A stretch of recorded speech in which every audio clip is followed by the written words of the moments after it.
सभी युवा साथियों को आज ये कहना चाहता हूं कि हमने सीईटी की पात्रता परीक्षा के लिए सभी तैयारियां पूर्ण कर ली हैं, लेकिन कुछ उम्मीदवार इस परीक्षा के नियमों में हमारे कुछ युवा हमें मिले आकर के और उन्होंने आकर के ये बात कही कि इसमें कुछ बदलाव किया जाए। उनके कुछ सुझाव आए हमारे पास युवाओं को। माननीय अध्यक्ष जी, हमने उन युवाओं के सुझाव को लिया, लेकर के उसको देखा और देख करके हमने उसमें कुछ परिवर्तन जो उन्होंने सुझाव दिए, हमने उसमें परिवर्तन करने की सोची कि हाँ, इसके अंदर परिवर्तन कर लीजिए, परिवर्तन करना चाहिए। अगर युवा इस बात की बात करते हैं कि जैसे पहले एक पद के विरुद्ध 4 उम्मीदवारों को बुलाया जाता था, युवाओं के सुझाव आए कि 4 को नहीं, इसके अंदर 10 उम्मीदवारों को बुलाया जाए। हमने उसको ऐड कर लिया, उसमें परिवर्तन किया। अब एक पद के विरुद्ध 10 युवाओं को जो उन्होंने सुझाव दिए, हमने उसको उसके अंदर शामिल किया है।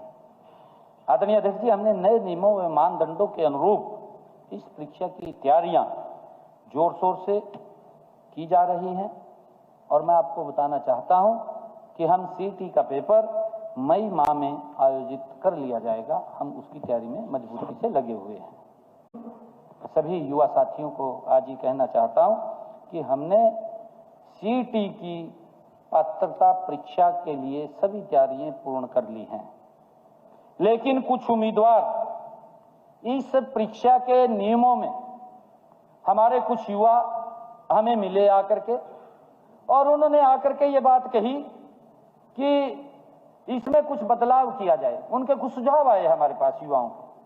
माननीय अध्यक्ष जी, हमने उन युवाओं के सुझाव को लिया, लेकर के उसको देखा और देख करके हमने उसमें कुछ परिवर्तन जो उन्होंने सुझाव दिए, हमने उसमें परिवर्तन करने की सोची कि हाँ, इसके अंदर परिवर्तन कर लीजिए, परिवर्तन करना चाहिए। अगर युवा इस बात की बात करते हैं कि जैसे पहले एक पद के विरुद्ध 4 उम्मीदवारों को बुलाया जाता था, युवाओं के सुझाव आए कि 4 को नहीं, इसके अंदर 10 उम्मीदवारों को बुलाया जाए। हमने उसको ऐड कर लिया, उसमें परिवर्तन किया।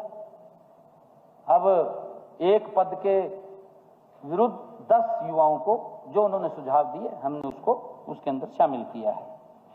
आदरणीय अध्यक्ष जी, हमने नए नियमों व मानदंडों के अनुरूप इस परीक्षा की तैयारियां जोर शोर से की जा रही हैं और मैं आपको बताना चाहता हूं कि हम सीईटी का पेपर मई माह में आयोजित कर लिया जाएगा। हम उसकी तैयारी में मजबूती से लगे हुए हैं।